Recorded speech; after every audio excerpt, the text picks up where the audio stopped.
Hello friends, ഇന്ന് കടച്ചക്ക ഇറച്ചി വയ്ക്കാൻ തീരുമാനിച്ചു.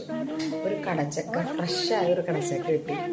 ബീഫ് നല്ലത് കിട്ടാത്തതുകൊണ്ട് ഞാൻ സൂക്ഷിച്ച് വെച്ചേക്കാം. ഇന്ന് നല്ല അടിപൊളി ഒരു ബീഫ് കിട്ടി. അപ്പോൾ ബീഫും കടച്ചക്കയും വറുത്തരച്ച് കറി വെക്കാൻ തീരുമാനിച്ചു.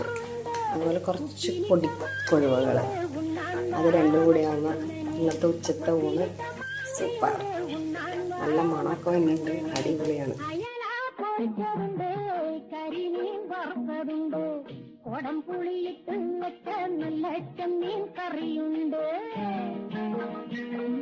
കളർ കണ്ടിട്ട് തന്നെ ഭയങ്കര ഭംഗിയുണ്ട്.